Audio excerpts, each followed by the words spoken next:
Hi, everyone, and welcome to Dates, Weights, and Protein Shakes. I'm Lianne, and I'm a weightlifter. I'm James, and I'm a powerlifter. And this is the podcast where we talk shit about lifting, relationships, life, and everything in between.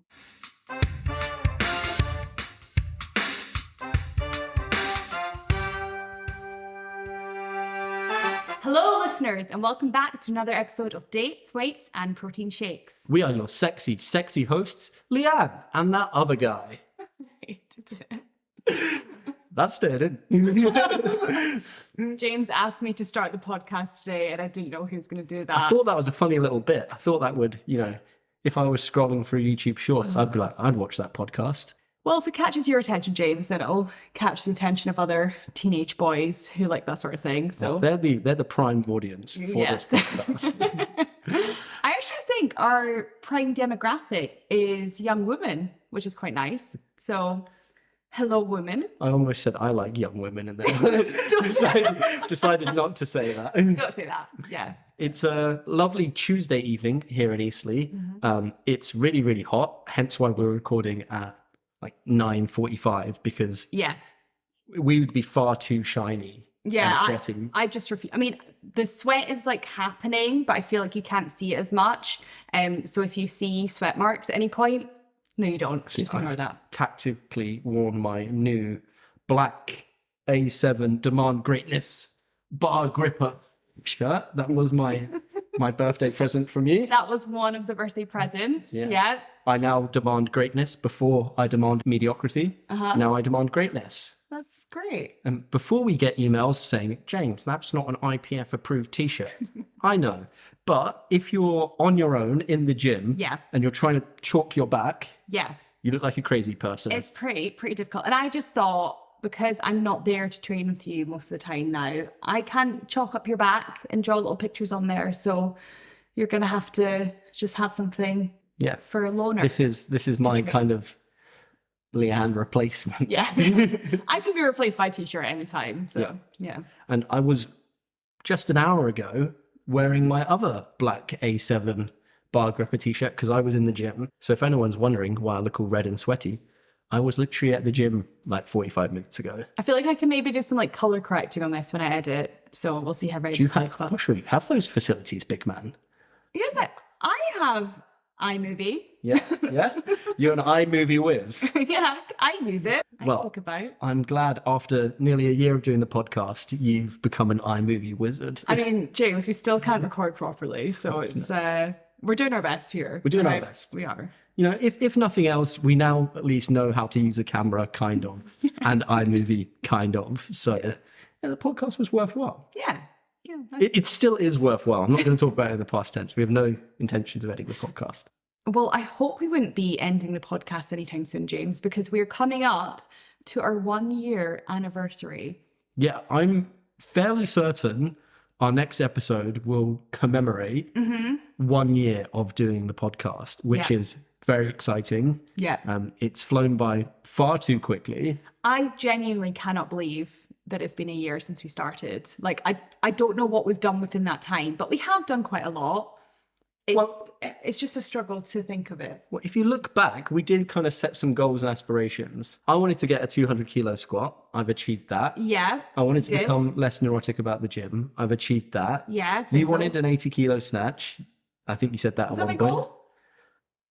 I can't even remember what my goal was. We'll go back and look, but we set some goals. Yeah. And I'm fairly certain we achieved a lot. You've achieved some of them. I might have achieved some of mine. Yeah, we should look at that and think back to when we were weaker than we are now. But with that in mind, previously at milestone episodes, we have done kind of different things. So at episode 10, we did an interview with Lizzie. Mm-hmm. At episode 20, we did an interview with Jay. Yeah. So for our 1-year anniversary, we want to do a special episode and we want to throw it over to you guys to help us choose what that episode will be. Mm-hmm. Yeah, so we have a couple of different options that we'd like you to have a think about and vote on. So what we're going to do is put up a poll on our website and we will link to it on our Instagram story so that you can go straight there and vote.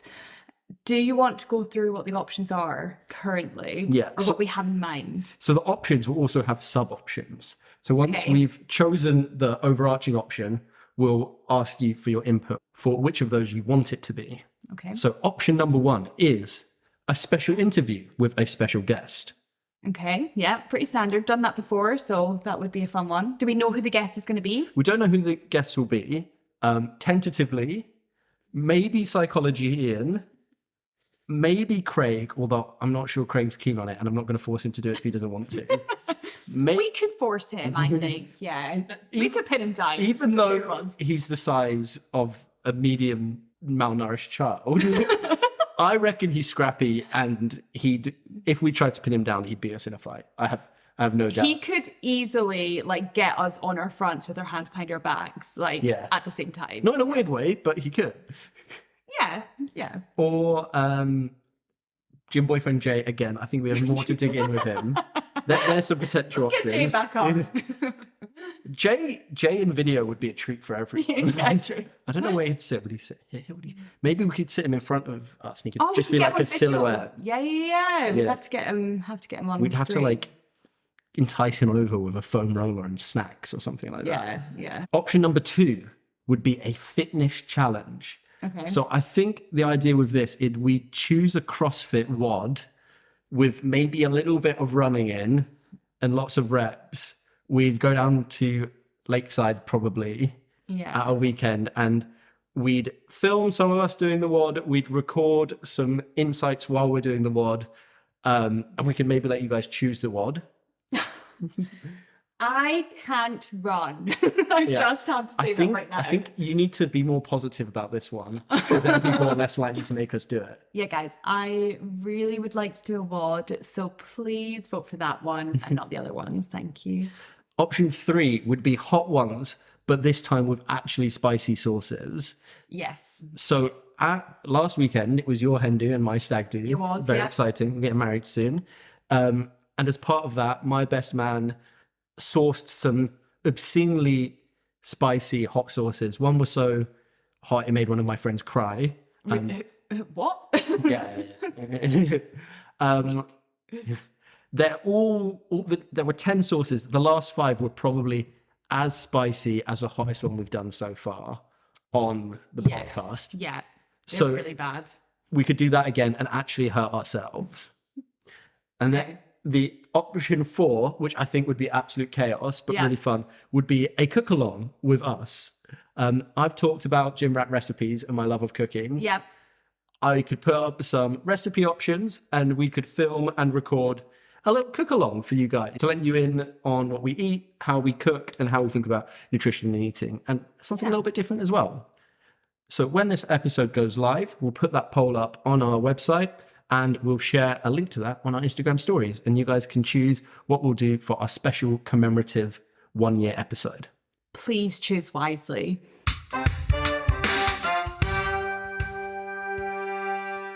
Last episode, we had a couple of topics that we were talking about that we said we would give updates on. And this is going to be our section where we're just going to go back and chat about a couple of things that we had discussed. So first of all, I want to start off with your whoop. The James. whoop. The whoop. How's it going?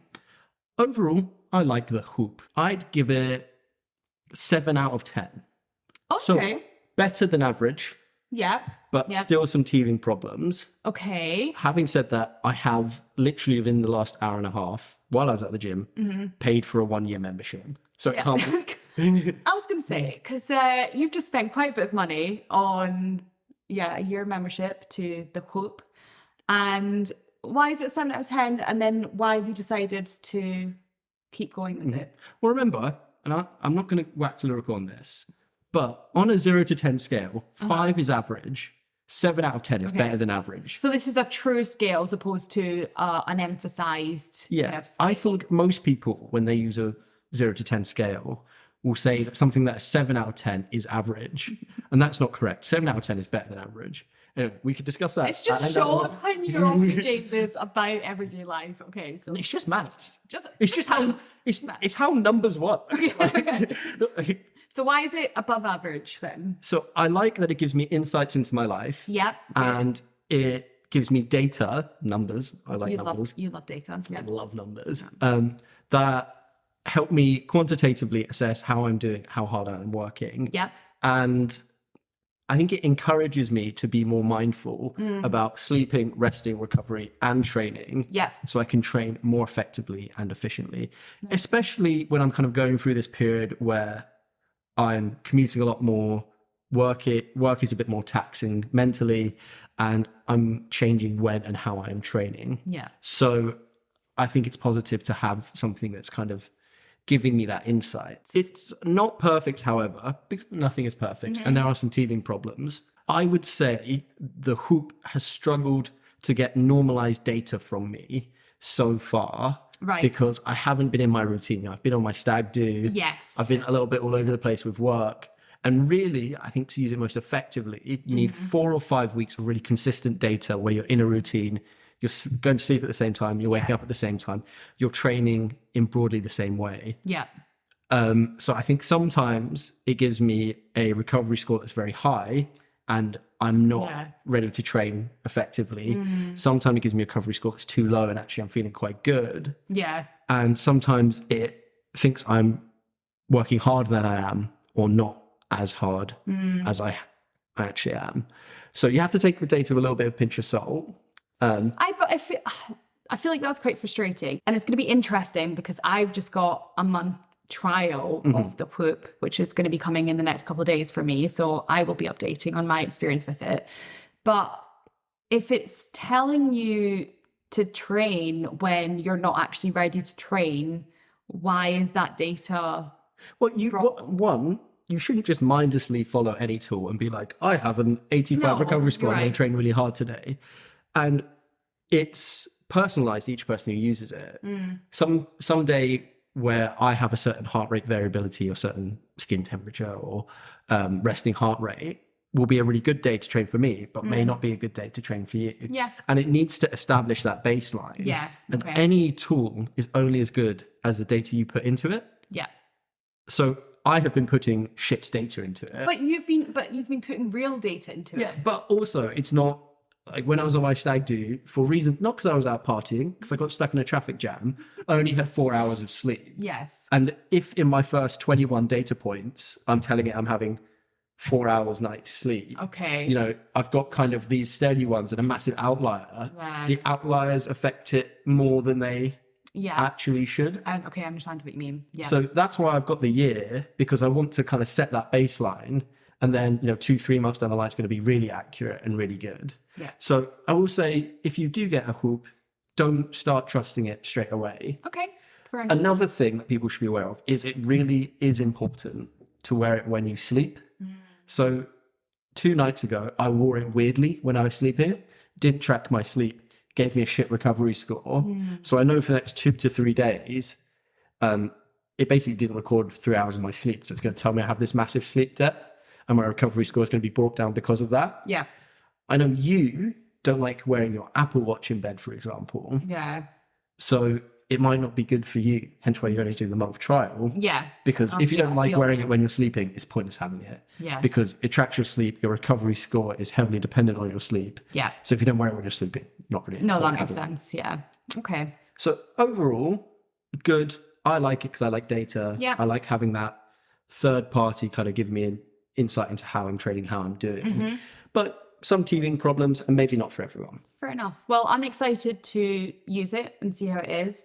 And also, I feel like I'm either going to be validated in my feeling constantly exhausted all the time, or I'm going to be really humbled and it's just going to say, you're fine, just get on with it. So we'll see how that Given I know how much you sleep and when you sleep, and I know what it tells me about my sleep, I think it's going to tell you go to fucking bed, dude. Yeah, I don't sleep enough. Yeah, which I think sometimes you just need something to tell you that. Yeah. So I'm working really hard on going to sleep earlier, more consistently, and I think the Whoop is driving that for me, and I think that's why I really like it. Cool. I'm glad you like it, and I'll report back on my experience after I've been using it for a week or two.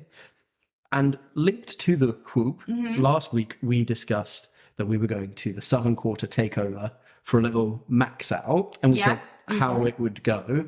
And I mentioned I had a shit recovery score, and I was quite optimistic that I would actually be quite strong and sexy and do quite well. Yes. I mean, really quickly, the Whoop was right, and I was neither strong nor sexy. You were very sexy. I didn't feel sexy. James, you looked it. Thank you. That's all that matters. It's not really. What matters is getting a new PB. No, but you're very sexy whilst not getting a new PB. So Thank I was you. very proud of you. I equaled my PB on bench, and Yeah. I tried a new PB on deadlift, got quite close, but did my classic thing of not quite locking it out. You love doing that. I do love doing that. So, the whoop was right that I wasn't really ready to max out.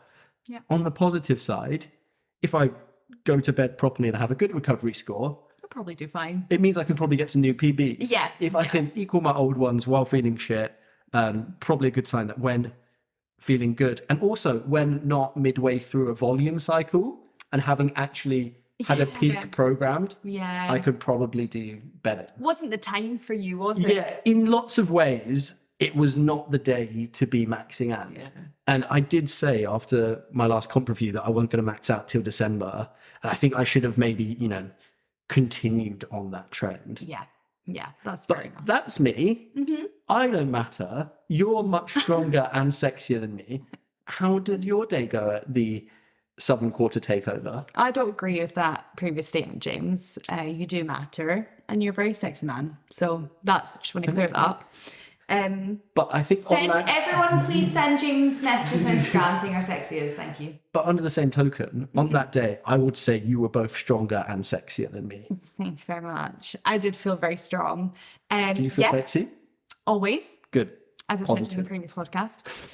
I had a great day. I got a 3 kilogram PB on my snatch. So I got 83 kilogram snatch. And What's significant about that? very exciting because that is James's weight when he's at a competition. It's not my weight right now. He does cut for his competition. So I can snatch James, which was a very important occasion for me. That's very exciting. Yeah, I was very excited about it. And even more excitingly, Well, Lianne actually sat down in her snatch. I was sitting down all over the place. I was lots having a of little depth. seat. Yeah, it was great. I also tried for 85 and I got under it, and then I don't know what happened. You forgot to stand up. It kind of just went down. And I was like, oh. That's sometimes the problem. Normally, when you do miss a snatch, Yeah. it's because it goes down and Yeah. you don't stand up with it. Yeah, that was pretty much what happened there as well. But still very exciting. Very still very well done for exciting. getting 83. That Thank was very you. exciting. So it was a really great day for 3 kilograms, I think, because I also got a 3 kilo PB on my clean as well, which was the other exercise that I was maxing out. So got 103 kilos. That's a very impressive number. Thank you. It feels quite impressive. It feels now like you really need to put that 100 kilo clean and jerk on the competition platform. I think it's time. You think it's time? I think it's time, yeah. Yeah. So you've got that competition next weekend. The weekend that this podcast goes out Yes. at Craigie's Strength. I feel like In the your bones. fans need 100 kilo clean and jerk on the platform. Yeah. That'd be cool. No pressure though. Yeah, no pressure. Just but do it though. Yeah. Yeah, I get it. But what I think the fans really want to know Yeah. is the headline event at the takeover was Scotland's number 2. Is that what I called you? Or did I call you the Scottish Oak? Can't remember what I called you. I don't know. I'll be The strong Scottish lady. I'll be the Scottish warrior. The Scottish warrior versus the medium-sized, aka Lianne versus Craigie. It was a clean-off. Who could get the biggest clean? Yeah. £10 bet. Big money. Big money on the table. Who won? Craig very much won. I think did he not get like 111 or something? I think it was 107. 107. Okay, well, anyway, he got more than me. Yeah. It was kind of unfair though, because he has tiny little legs. So the bar has a lot less far to travel. He also wasn't doing snatches beforehand, so he was fresh He was and ready. doing a max squat though. Was it? No, I did that afterwards. Do you do the max squat after? The max squat, That yeah. is cheating. I think that is cheating. I think if he'd done the squat first, he would have lost 4 I think kilos. so. But no, he was very impressive, and his 107 was so clean and easy. So I think he could have done a little more. He just I didn't. think he didn't want to put it to shame. It was a good little back and forth though, wasn't it? It was, yeah. And then Scott joined in as well. So it was quite nice to have all three of us giving it a go on the platform. You know, the good thing about the Max out is, you know, lifting people you don't usually lift. Yeah. I made 3 new friends. We called ourselves the Big Benchy Boys. Yeah. We had a great day. We were all benching together. Shout out my boys. And, you know, like I said, the best thing about the Max out is getting people together who, you know, maybe wouldn't normally get together, trying to beat your lifts in a really good natured atmosphere, and then having some lovely food afterwards. Yeah. So just a good day had by all. It really was. And it was so supportive, and everyone was like cheering everyone on. And it was just like a really nice, it was just a nice day. I feel like it had like a little bit of a competitive element, but there wasn't really that much competition. It was about people, you know, trying to do their best. And I thought it was a really fun day. Yeah, a nice day out. Looking forward to the next one. Yeah, me too. Taking a slightly different turn in tone, we've had a couple of people reach out to us about our last episode and talking about our experiences with just really unwarranted comments on the way you look. Yeah. I think the reaction has kind of been a bit bigger than I actually expected it to. And it's quite nice to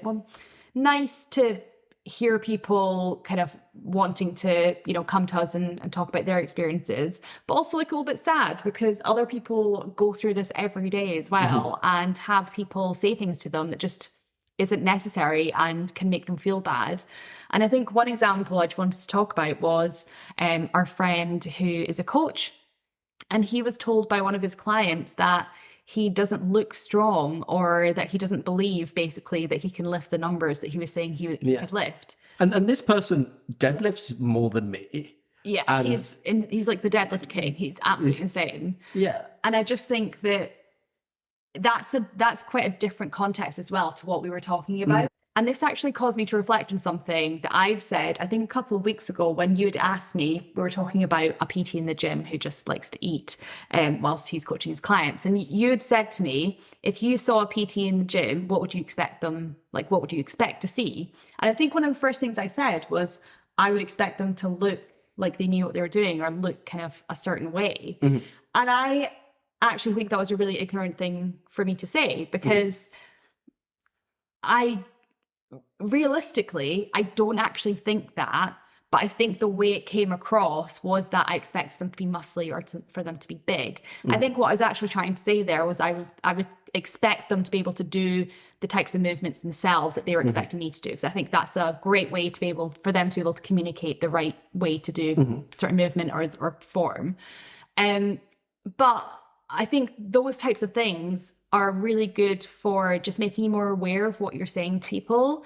And it will definitely make me think in the future about how I'm communicating and how I'm talking about other people, and whether that's to their face or kind of about them to other people. So I thought that was just a really kind of interesting comment, and wanted to kind of talk about that, and also how maybe I've said things that I don't, you know, mean to upset people, but might do. So yeah, I think a couple of reflections on that for me is, overall I definitely agree with that.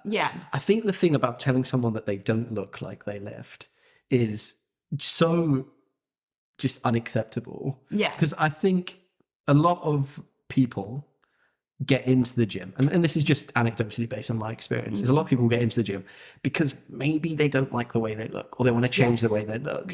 And you know, they might be quite skinny, or they might you know, just want to tone up or something like that. And then telling them they don't look like they train just devalues all of that effort they've put in, and reinforces maybe those negative thoughts or negative self-talk that they have, and make them, you know, think that all that effort they've put in hasn't done anything. And I think that's just a really unnecessary comment. I also think that comes from a really uneducated place, because if you think that someone's fitness levels or their strength levels are based on how they look, I mean, you're just completely misunderstanding what that actually means. And I think that someone's strength or someone's how fit they are is actually based in their behaviors and their actions as opposed to how they look. Like, I think that is definitely, as you say, it's very ignorant of a comment. And I think until you really get into the gym and you get into kind of strength training, you then understand, you know, I'm never going to have abs, but I have a very strong core. But it's not all about how you it's look not and about what people can aesthetics. see. It's not, So, And just make comments to build people up. Like when I was in the gym earlier, I saw two guys who I know reasonably well, and I saw them and I was like, I swear every time I see you guys, you look like you've put on two kilos in mass. Yeah. And their faces just lit up. And they're like, oh, thank you. And I was like, yeah, see, that's a nice compliment. And I felt comfortable making it because I know that they're going to the gym because they want to get bigger, because they've told me. Yeah. So I'll say something to make them feel good about themselves. I think we should set everyone a challenge, go away and within the next week, say something to someone which will make them feel good about themselves. Say something positive to someone. And sometimes we think positive things about people, but we don't actually go up and say it to them. So just give it a go and say something nice to someone and see how it makes both them and you feel. And the final thing I'll say is just about coaches and the aesthetics of coaches. Yeah. In my view, I don't really care about how a coach looks or, to some extent, their ability to do the movements they're telling me. As long as they can demonstrate it with an empty bar or a low weight, and I can see the way they're doing it, or even they can kind of correct my form to do it correctly. Yeah. I don't really care how they look. As long as they've got it's the knowledge they have and they can impart to me, the way they can critique what I'm doing, build me up and improve me, and a lot of the psychological side, like help me be a more resilient athlete in general. I mean, for example, just taking a example of like Pep Guardiola, who's one of the best managers of a football team. I'm glad you said that because I had no idea. I think he played football to a reasonable level, but he's not an elite footballer. But he's able to bring that team together, teach them how to play, and Man City are one of the highest performing teams in the world. But he's definitely not as good as the players, but he's got the knowledge and the ability. And I think with coaches, that's what I really value. Absolutely. Obviously, I don't want them to be, an inactive person. I'd like them to be active and kind of practice what they preach to an extent. But as long as they've got the knowledge and the ability and, that acumen, I think that's what I really value in a coach. And I've seen a couple of things recently about being an athlete and being a coach. And I think I saw something where it said best athletes don't always make the best coaches because it's all the things that you said there. It's about leadership, it's about mentorship, it's around the ability to communicate, it's around the neurological side of things. The coaching eye. Exactly. And not everyone has that. And I think that you're right in that it doesn't actually matter whether they can do the movement exactly right or, there's certain things that they need to be able to do to communicate effectively. But I think that's a really good point. And I think it's something that a lot of people aren't aware of when they first get into the gym and they're looking for a PT or a coach. So it's important that, we can try and spread the word about that as well and just say, you don't have to look a certain way to be able to coach someone. Absolutely not. But also, if someone does look a certain way, don't question them about it. Don't make a comment. It's not needed. Be a nice person. Exactly.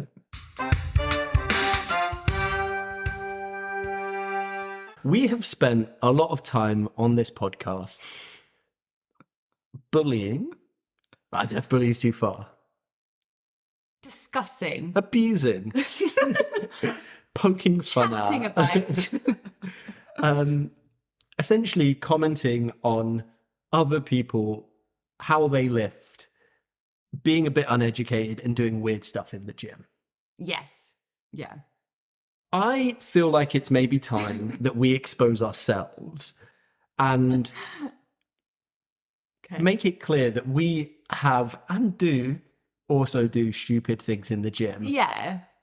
Which gives us the right to poke fun at other people. Because I think a lot of the stuff I've seen or I see other people do in the gym, I have done myself. I've been there, and I know why they do it, but I really want them to no longer do it because they can do things better, make more progress, and become better lifters, better athletes. Yeah, whatever makes you feel better about yourself when we relieve people. I think we need to expose ourselves. Okay.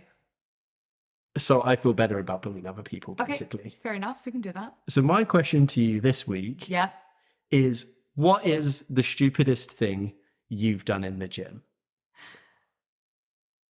So, okay. One thing comes to mind quite instantaneously, and it's when was it? Maybe about a year after joining Lakeside. So 2.5 years ago, recent history. Yeah, not that long. At a time which you should have known better. Listen, so this is when I was getting into the big girl weights. I was squatting a bit more than I used to, more than 40 kilos, which was nice. To depth as well. You barely can do that now. Yeah, maybe I wasn't quite to depth at that point, but I was getting there. And I was taking my weights off to put them away because I'm a good citizen. Very polite. Yeah. And I didn't realize there was this thing called physics when I was doing this. Important. Very important. And I decided, let's just be efficient with it and take all of the weights off one side and then I'll do all of the weights off the other side. Now, any seasoned gym goer will know that balance is a thing when it comes to taking weights off of your bar. Interesting tangent. Okay. What is your personal rule about how much weight you can have on one side before it tips? So anything more than 25 kilos on one side. Yeah. I will leave max 125 on ours. Yeah. And I don't know if this is true, but I feel like the bars are designed for that. So you can have 125 on one side. Yes. It feels like that would be a sensible way to design a bar. But also bringing physics back into it. At Lakeside specifically, our squat racks are freestanding, or some of them are. So depending on how close or far away they are, the bar can more easily tip. So if they're closer together, like if the kids have been there and they have smaller bars, so the squat racks are brought in closer, then it makes it a lot more dangerous. For my A-level physics gang, that's called a turning moment. Okay, we don't care. Anyway. Sorry, if you'd like her next episode to be Physics with James, we'll also put that in as one of the options. We won't put that in. So on this fateful day, I didn't realize that physics was there, and I took off too much weight on one side. The bar obviously flipped over, as it would, and it very almost hit Lizzie's laptop. Yeah, quite expensive MacBook. It also narrowly missed the speakers that were in the gym. Brand new speakers. Yeah, I think she'd literally gotten them like a week ago. So I don't know how it missed them, because it was like by an inch or so. It was that much. Yeah, but I felt pretty stupid after that. Yeah. I feel like everyone's done that though. Yeah. And everyone, like within their first month or so at Lakeside, does that. Yeah. Because they're not used to kind of the narrowness of the rack or the big plates. It's a learning point, but also very dangerous. I think Eugene did that at one point and like actually damaged, like, because he had dropped his bar, didn't he? I think he might have dropped a front rack. Yeah. And he had like a fat amount of weight on there because he's a strong boy. Yeah. And like dented. Yeah, the dent's still there. Rack. Yeah. Yeah, I see it sometimes, and I do think of Eugene. I miss Eugene. There's massive quads. They were impressive. Eugene, if you hear this, I miss you.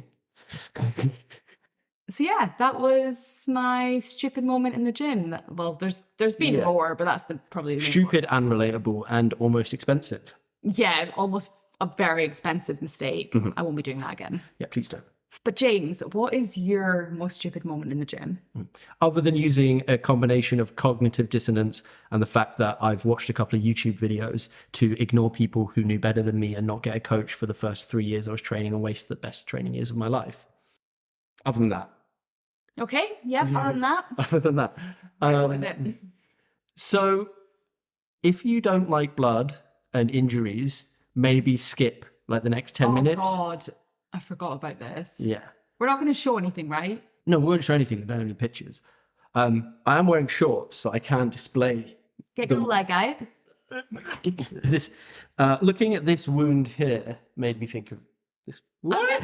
I'm gonna take a video of it and put it up on the screen. This wound here Yeah, made me think of this. nice. Every time I look at my knee, I'm reminded of my own idiocy. Yeah. So we're going back almost exactly 5 years. Wow. Yeah. Yeah. So it's when I first moved to Winchester, and I was training on my own in the gym in the morning. Yep. And I was youthful, exuberant, and thought I knew better than everyone else. So my kind of training was I'd kind of do a 3-rep max 1 week on like a compound lift, Yep. then a 4-rep, and then like a 1-rep max every couple of weeks, which is no good way to train. It's a way to train. Yeah, it got me reasonably strong, but it was not most effective. I didn't have a coach. Like I kind of benched to like 2 inches above my chest and called that a full rep. I just wasn't training effectively. You're training. Yeah, Fine. I thought any better. And I arrive in the gym 7 a.m. one morning, and both benches are taken. So I think to myself, well, I'm putting a bench in the squat rack. Don't do that. If you need to, do it. It's considered uncouth. Okay. Because not only are you taking a bench, you're also taking a squat rack. So Okay. you're blocking 2 other people from doing exercise. Yeah. So I've put my bench in the squat rack, and I've put the, like, I believe the technical term is the J hooks. Yeah. For those who don't know what that means, it's the bar resty things, the thing that you rest the bar on. I'd put them in. I put my safety bars on because Good. I refuse to ask anyone to spot me because don't like talking to members of the public. I put them in and I lay down. I go to do the bar and I realize that it's too high up for my little T-Rex arms. So I need to move the bar resty things down. So I stand up and I go, I'm not going to walk out the front of the rack and go back and then move them up. I'm going to step over the safety bars to save myself 4 seconds. Yeah. So, and this is a bit you need to skip if you don't like run. I want to skip it. I'm here. So I stand up off the bench, I turn around and I hoik my leg up and I promptly whack it straight on the bar resty thing. And I go, ooh, that hurts quite a bit. I'm going to firm it though. I'm not going to step over the thing. I'm going to now turn around and I stand up. I put my leg down and it instantly just goes, and I go, oh, my leg's not quite working. Yeah. And then I It would look down have done what you did. and it's just like leaking. Oh, God. And I go, oh shit, this is quite So bad. you didn't realise at first how bad it was until you looked I thought at it was just like a bruise. Yeah. Yeah. And so I go, oh, I need medical assistance. I need someone to help me. I'm going to go and walk over to the nice PT lady who's at the desk. Yeah. So I stand up and I'm walking over to her, just kind of dragging my leg behind me as it's bleeding. From her perspective, I must have looked out like something out of The Walking Dead. Yeah, Just like, a little zombie. so I go, hello, I need help. She goes, oh yeah, maybe you should sit down. So I sit down at this point and I look at my knee again. And at this point, I can't think. it's bad. Yeah. It's quite bad. Yeah. And like I feel all the colour drape from my face. I'm like, oh, that's quite bad.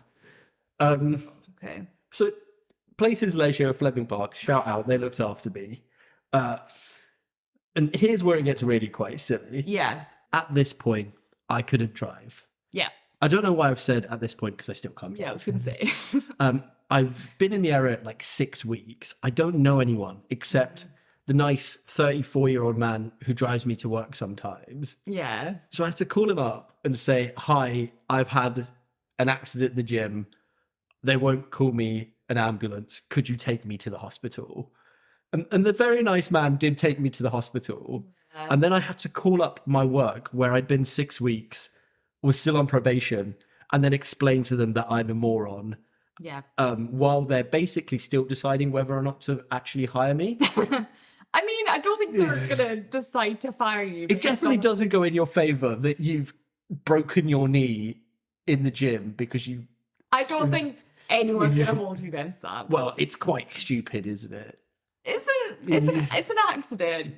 A preventable accident. Yeah, well, now you know. But I mean, who cares about your work? Like, I am living 3 hours away near Birmingham at this point, and I get a message from James, not a call, a message that says, I've hurt my knee. Oh no, I think it was maybe I cut my knee open. I'm on my way to the hospital. I proceed to try and call him. Doesn't pick up. I'm on my way to the hospital. He's fucking about in the back of the I was in the front there. And I panic, as I do in those sort of situations, and just start chucking things into a suitcase. I'm calling up my work at this point saying, James has cut, like, hurt his leg. I did think you were in an ambulance. I thought it was that bad. Like, my mind goes to these dark places. And so I imagine you in an ambulance, leg like has to be amputated. I'm like, I think I'm gonna have to go down to Winchester. I can't go into work today. I'm like throwing stuff into a suitcase. And then I think eventually you messaged me and you're like, oh, I'm fine. Just need to get I just need to get it glued or something. I had to get glued, couldn't bend it for 2 weeks. Had to like bath with like a plastic bag over it. Yeah, not good. So, I mean, really, we've done some quite silly things in the gym. We can definitely share some more silly stories if people want to hear them. But next time we're poking fun in a silly way at other people in the gym. Yeah. Just reflect on the fact that I cut my knee open because I was too lazy to walk out the front of a squat rack. Just remember that. Yeah.